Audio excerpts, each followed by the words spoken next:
Hope you're doing good. Micah back with another video. Back here to talk about some essential features for your Galaxy Watch Ultra to get the most out of it, both in terms of battery life and general use, meaning being able to get that ultra feeling out of your Ultra watch. So if you guys haven't already, make sure you guys ignite the like button, subscribe to the channel, the notification bell. It's all free. That way it's a video, so you and I can sit back, check, see what's cracking. I definitely appreciate the new subscribers, the new people joining the community, joining in on the conversations that we have within our comment section about today's tech, specifically when it comes to a lot of Samsung products and even the Google Pixel 9 Pro Fold. You guys have been showing a lot of love on the channel, so again, I definitely appreciate you guys. And I will have links down in the description box for you guys for the Galaxy Watch Ultra, the Z Fold 6, and the Galaxy Buds Pro 3. If you don't already have a pair, if you're looking to gift a pair to somebody, or you want another pair for yourself, a lot of holiday deals going on as of December 24th, Christmas Eve, 2024. So hopefully these deals are still kind of rolling into 2025, depending on when you actually watch this video. But I got you covered in the description box below. Now, let's get into the first feature, and I'm going to try to show most of this that I can on the phone because it's going to be the easiest case. Certain situations like this first feature, I can actually show you guys on the watch. So let me go ahead and log in here. In this first feature that we're going to talk about is modes and routines, to be specific. Why am I featuring this first? Because this is a way for you to get the most out of your watch with or without your phone. Now on the watch, you can access it via your quick settings here. So if you press and hold on modes, it's going to bring it up here within the settings on the Galaxy Watch Ultra. And as I said, you can actually sync it with your phone. So that way, whenever your phone enters a mode, this will also equip that mode onto your watch. And specifically with nighttime, like bedtime mode, or in other words, your sleep mode, that is the greatest way to save a lot of battery life on your Galaxy Watch Ultra, because it's going to sync with your sleep settings on your actual Galaxy device or your Galaxy phone. So that way, if this is not, it'll turn off always on display. It'll, cut down on, if not vibrations, sound. It would limit notifications, whatever settings you also have on your phone and the settings you have on the watch, they will go hand in hand with your modes that you set, so that way you can get the most out of your watch. Now, if you swipe up and go into settings, you're going to also see it right there.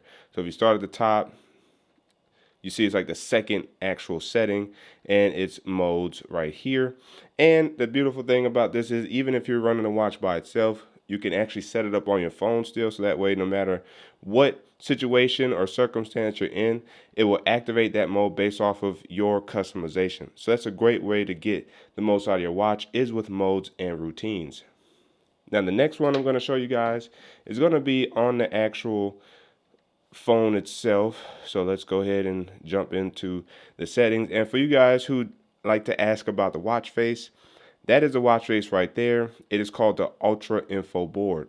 So if we come in here to watch face and I hit customize, this to show you guys Ultra Info Board. This is one of Samsung's first party watch faces.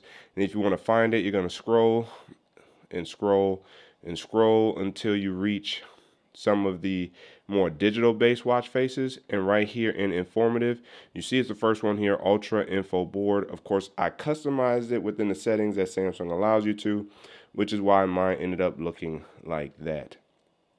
So I thought I would bring that to you guys' attention for those who like asking about the watch face. I either find nice watch faces or I customize nice watch faces. And I appreciate you guys asking, and I try to be as informative in the comment section and in my videos as possible.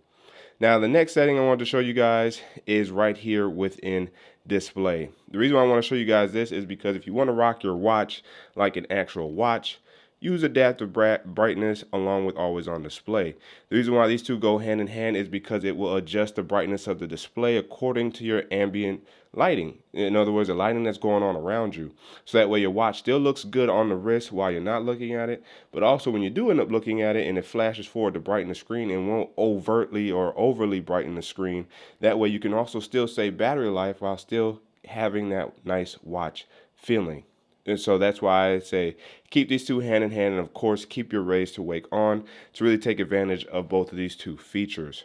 Now, the interesting thing, if you want to save battery life on this, is your screen timeout after 15 seconds of activity. Now, you can push it to 30 seconds or a minute, it's up to you.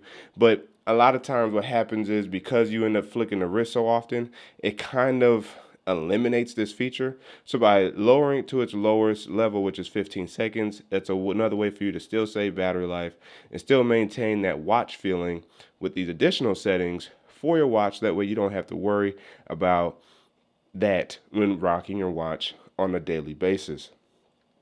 The third feature is going to be buttons and gestures. Now you're like, okay, the whole category? Yes. The reason being is because your action button, you don't have to necessarily use as Samsung Health. You can use it as a stopwatch, a flashlight, a water lock, or nothing at all. It's just an empty button.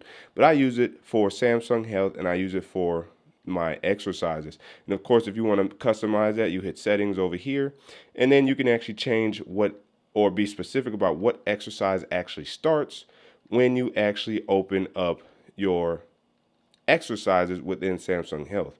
And so I like that Samsung has been really fitness focused with this Ultra Watch. I've been using it a lot in the gym, recording my gym sessions, and so I definitely appreciate that. Now, to go further along with buttons and gestures, you also want to tweak how you start the action. The reason why I have mine on a double press is because it's so easy to just press it by accident, or maybe you're fidgeting or fiddling around with your watch and you accidentally press the action button. If you do, or leave it on a single press or a short press, it's going to kick right into whatever that action is. Whereas double press will not activate your actual action button until you double press it, thus kind of saving you from accidentally waking up your watch, accidentally starting an exercise that you weren't trying to do. So that way you can keep your statistics more true to life, more realistic from that perspective, and you avoid a lot of accidents. So that's why I switched mine to double press, and I think that's a good idea to do so. In addition to that, you can change your home button and your back button capabilities. I do a double press for timer and press and hold for power off menu.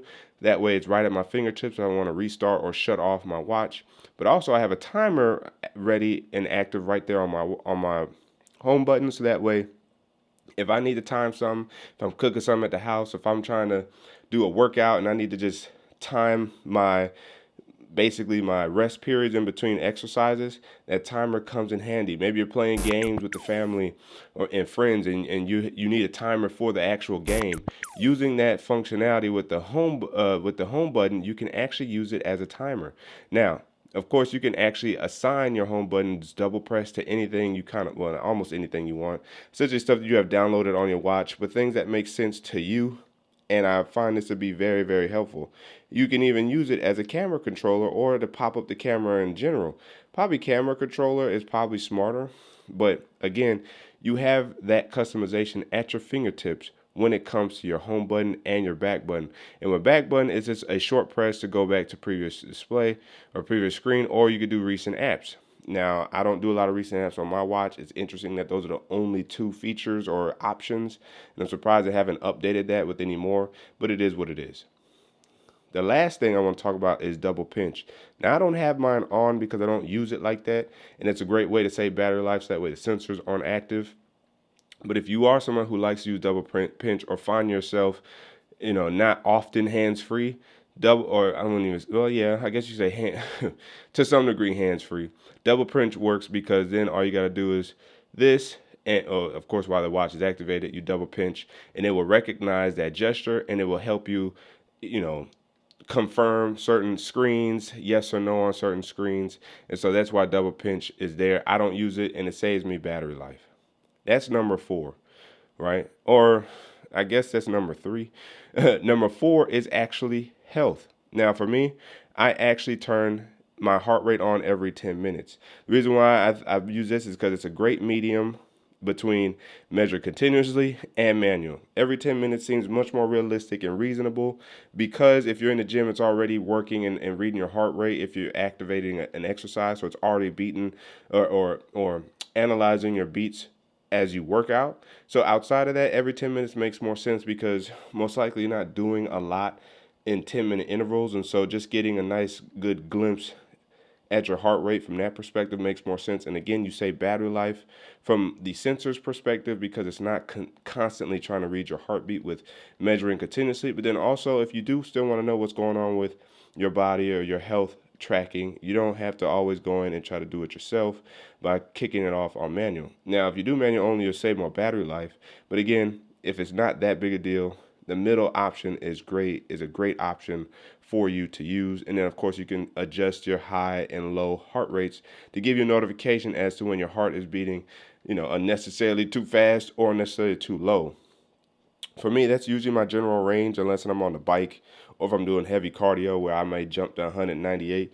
But low 40 beats per minute is about right because that's about where my heart rate is when I sleep, somewhere around 40 and 45 beats per minute. So for me, that's where I have mine set.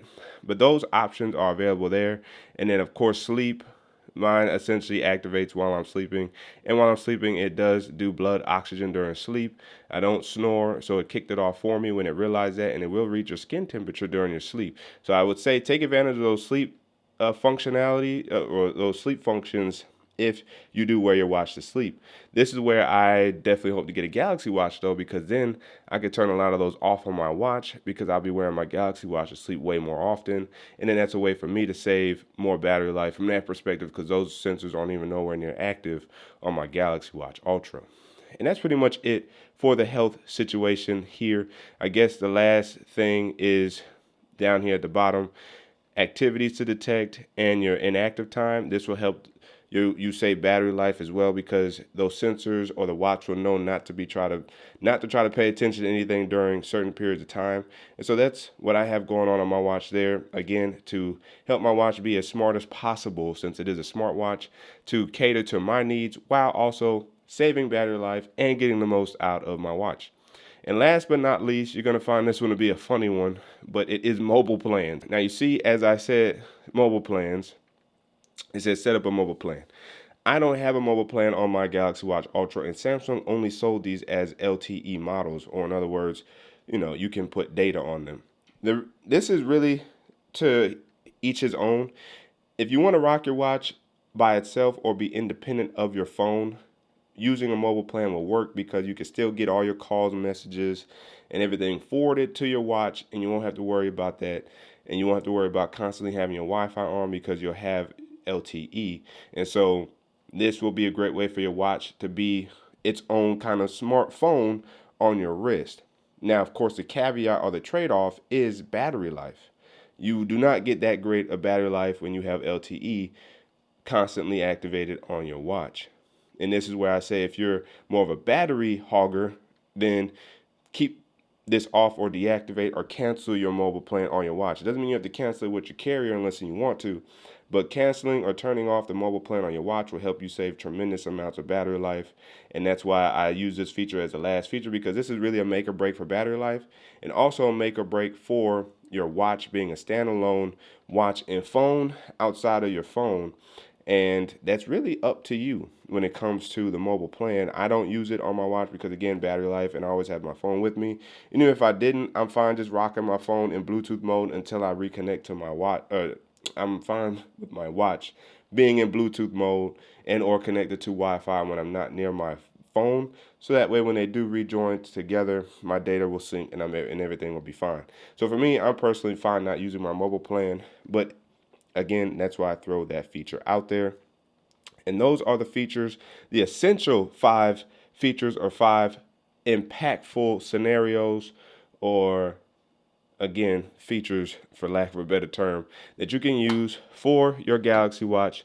So that way you can get the most out of your Galaxy Watch while saving a bunch of battery life. And so let me know down in the comment section below what you guys think about these features. Is this something that you guys have tried doing? Have you looked into using these features? Again, the comment section is open for discussion. But again, as always, if you guys haven't already, make sure to hit the like button, subscribe to the channel, hit the notification bell. It's all free. That way in this video, so you and I can sit back, check, see what's cracking. And don't forget to hit that super things button down there by the like and dislike button, Cash App and PayPal, and check the channel out for all the videos available to you. That's way to keep tech fresh and alive on this channel. It's Micah signing out until the next video. Wait for it.